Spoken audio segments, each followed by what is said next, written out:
I have to say, I have ADHD. Sadly, Lucinda, no one's given me dark chocolate. So my brain is absolutely bouncing off the Richter scale with what everyone has said today. I don't even know where to start. I've picked up so many things. And I have to thank Claire because I knew Fred, and Fred said I had to be here. And I am lucky that I get to come here and I get to learn so many things, whether it's building muscle, who knew? Fortunately, I think I've found my purpose, so I'm actually going to hopefully age well. But also, I'm Tamara. I'm the founder of Think. I am an entrepreneur like Sean. My father's an entrepreneur. He left school at 14. He said, I'm gonna do what I want in my life because I'm prepared to work hard. My mother has 6 sisters, so female empowerment always sat in my DNA. I have had businesses since I was 30 years old. I came from New Zealand and I said, when I turn 30, I'm starting a business, and I did it. I was foolish. I didn't know the fear then. I now know the fear. I've had successful business, I've had failed business, and I'm fortunate enough to be friends with Sian Sutherland. And I met her when she was my client, and I watched her go and do a plastic planet, and I thought she was mad. I thought she was absolutely mad. And in fact, we had a workshop in her house, and I was like, where's the money? How are you going to make money doing this? She said, I don't care. I want to put it to good. And I watched her do this. And as we've just heard, purpose doesn't suddenly, you don't just suddenly go, I'm going to find purpose. I'd had commercially focused businesses. And I went to a meeting that Sian helped set up at JP Morgan. And the person I was meant to meet didn't turn up. And so this young woman came in. She was Forbes 30 under 30. And she said, sorry, the person's not here, but I'm here to meet you. I said, oh, great.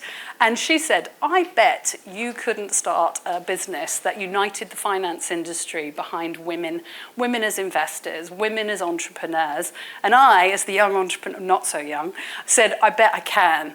And 6 months later, I started what was a precursor to this, which was WealthiHer.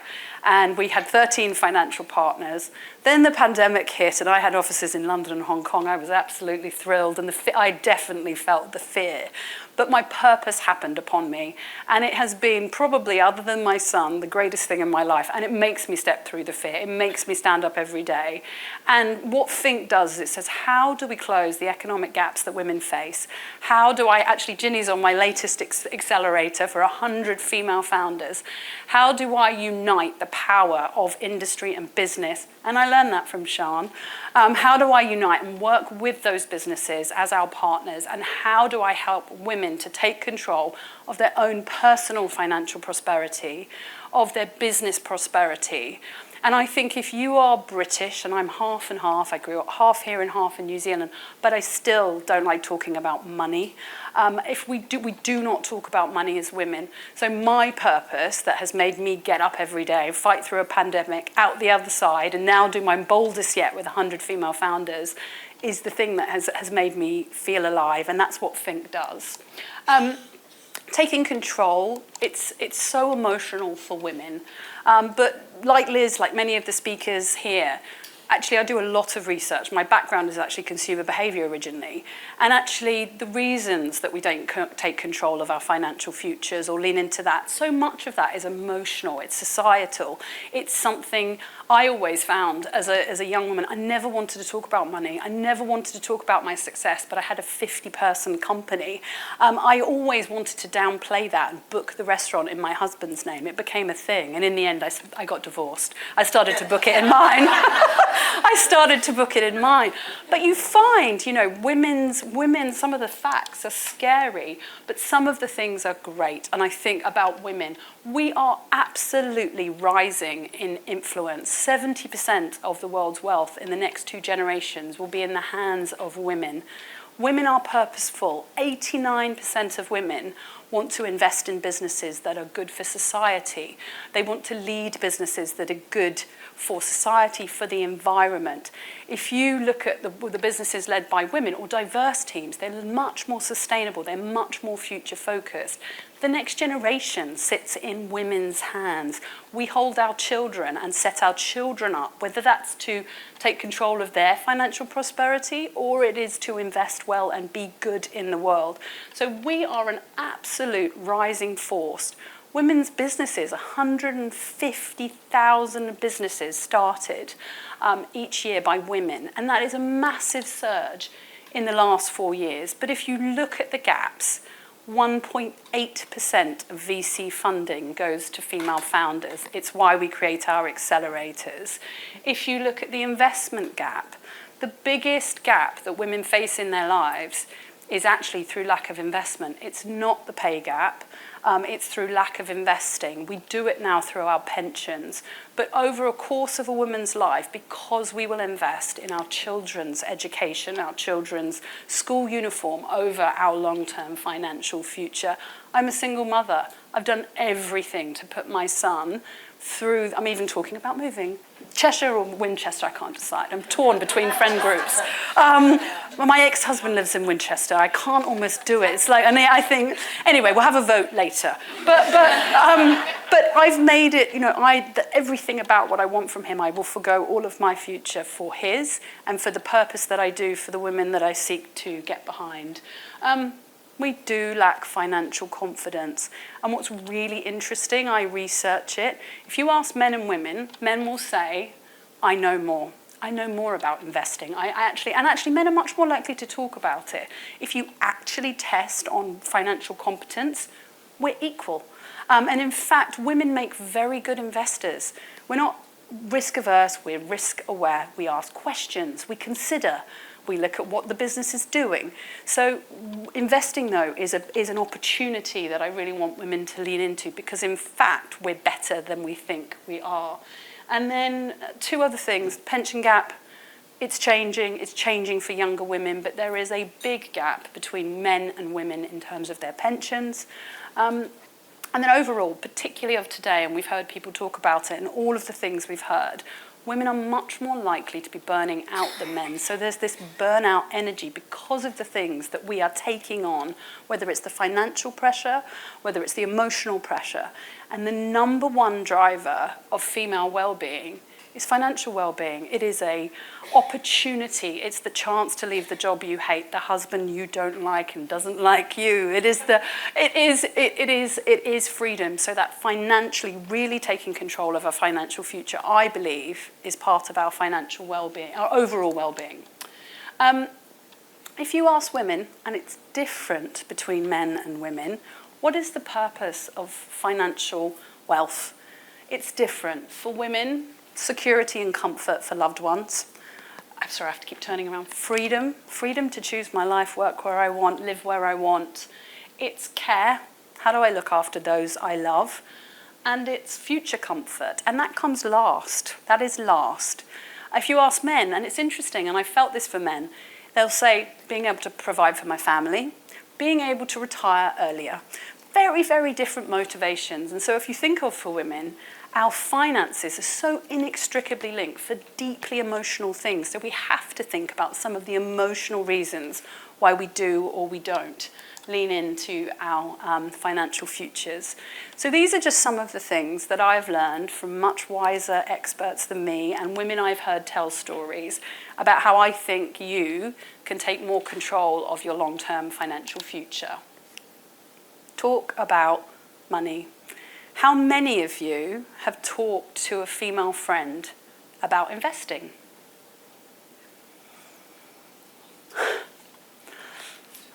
We don't. I've done events for some of the most influential women in the city and in the financial industry, 250 of them, and the hands are more. They're slightly more, but still we say, this is not something my partner does, something my husband does.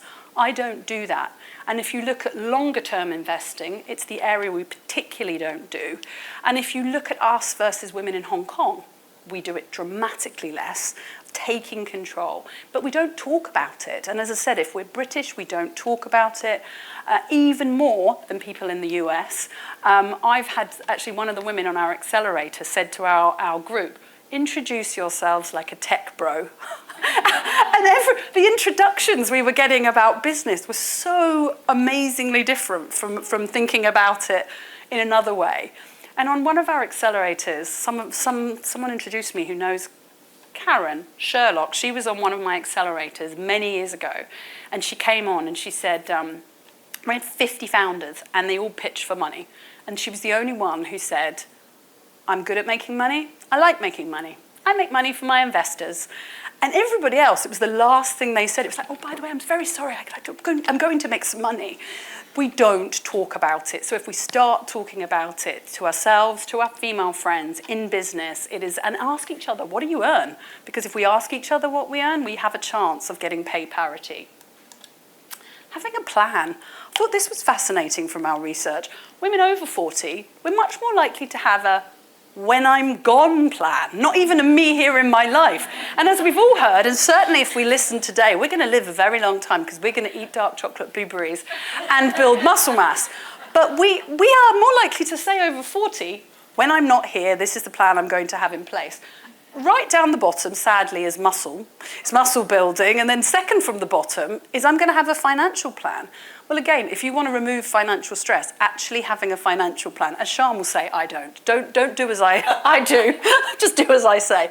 Whereas women under 40, much more likely, but again, it's very much down on the list. So having a plan and starting, our lives are long. Women are living 10% longer than men anyway. All of us in this room are going to live even longer from what we've learned.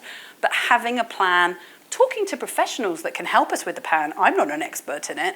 And the things I have now learned about all the financial mistakes I made.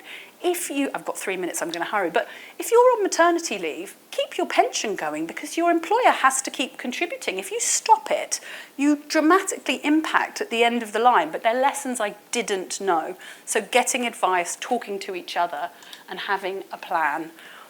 Investing, as I said, if you look at the financial differentials between men and women, it isn't the pay gap, it isn't the career gap, it's a lack of investing. And the career gap often drives what you do invest because we change our behavior. You say, I'll stop investing in my long-term future. But if we invest, we change our financial futures dramatically.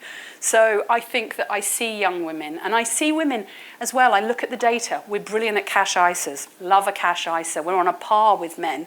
Start to think about investing. We're like, oh, no, that's not what I do. And if you Google who are investors, all of these faces come up. They're not women.